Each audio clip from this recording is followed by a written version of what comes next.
Leonard Bernstein wrote the Serenade for violin based on Plato's Symposium, one of the first books about love written 2,500 years ago. The music doesn't try to tell the story word for word, but it does help to know what the book is about because it gives you an insight into Bernstein's heart. The Serenade is dedicated to Serge Koussevitzky, who is one of Bernstein's most important teachers. I'm going to try and summarize Plato's Symposium briefly. Disclaimer, this is my own interpretation, and it's highly simplified based on why I think Bernstein loved this text and used it for a piece dedicated to his mentor.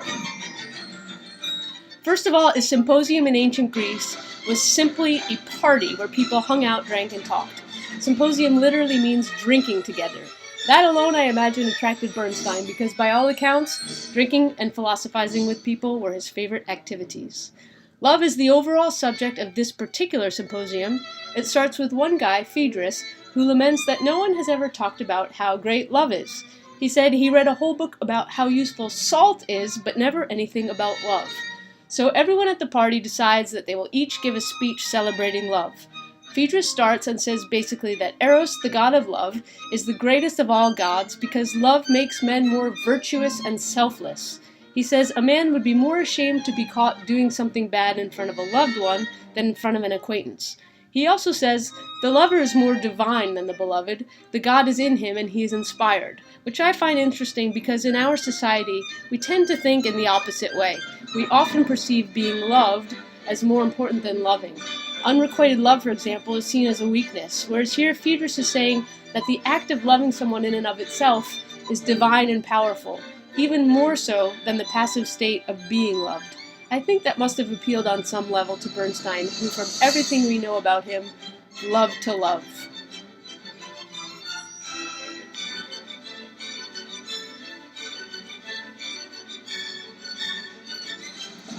Then Pausanias speaks, and he says basically that there are two kinds of love. Vulgar love based on beauty and superficial attraction, and heavenly love which is based on appreciating someone's worthy character and involves an exchange of ideas, that is, someone who you could learn from. The idea starts to be introduced that love and learning are related. Aristophanes is supposed to speak next, but gets the hiccups. So Eryximachus speaks instead. His speech is short. He says all life is made of opposing forces, and love is the moderation and balance between them. He specifically mentions music. It is love that brings highs and lows, slows and fasts together in agreement. Love, Eryximachus suggests, is ultimately a source of harmony. Aristophanes speaks next and recounts an ancient myth that humans were once round creatures with 4 legs, 4 arms, and 2 faces, and they came in 3 genders, male, female, and androgynous. They were powerful and intelligent, and Zeus started to feel threatened, so he decided to cut them in half.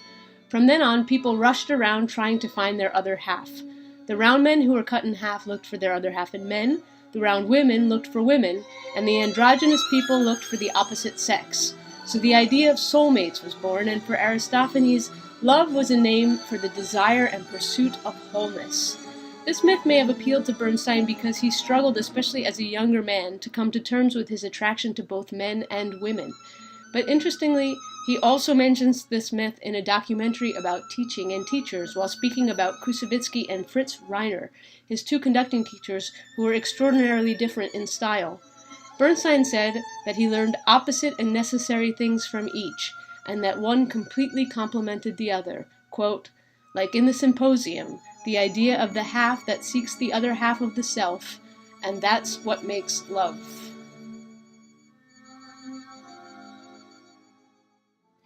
Agathon's speech comes next, and Bernstein calls it perhaps the most moving speech of the dialogue.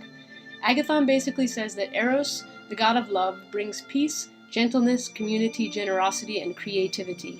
He softens hearts, is not touched by violence, and all whom he touches become poets even if he was without music before. I imagine that this definition of love really resonated with Bernstein, who spoke often of his love for people, his hatred of violence, and the power of art to communicate and connect people. Finally, Socrates reports a conversation he's had with a fictional priestess named Diotima, and takes the definition of love to its furthest point. Love, Socrates reports, is the desire perpetually to possess beauty, in fact, to procreate in beauty. Because of this yearning to procreate, love seeks immortality. This immortality isn't about living forever, it's about creating things that will outlive us. For example, another human being, or art, or writing, or poetry, or new ideas. Which means essentially that love involves a passion for knowledge and learning. And learning was a central theme in Leonard Bernstein's life from his youth. He was a voracious learner and a passionate teacher, and if you read or watch his lectures, young people's concerts, or rehearsal videos, you will viscerally feel his excitement to learn.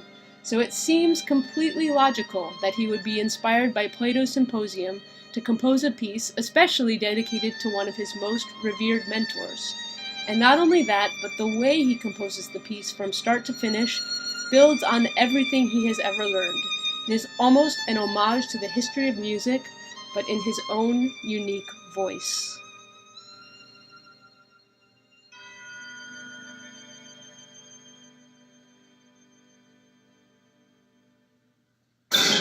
After Socrates speaks, by this time it's almost morning, the party is interrupted by drunk and playful Alcibiades, and then again by a mob of partiers. According to Plato, everything was in an uproar, there was no longer any order, and everyone was compelled to drink a great deal of wine. Without a doubt, this appealed to Bernstein's party animal side. Apparently, he was usually the last to leave a party. In the Serenade, Bernstein's Alcibiades is all jazz and party music, and brings us to a joyful musical conclusion. So that's Plato's Symposium in a nutshell. And since the subject of the symposium is love, I'll leave you with a final quote from Bernstein. Speaking of conducting an orchestra, he said, "When 100 men share his feelings exactly, simultaneously, responding as one to each rise and fall of the music, to each point of arrival and departure, to each little inner pulse, then there is a human identity of feeling that has no equal elsewhere. It's the closest thing I know to love itself."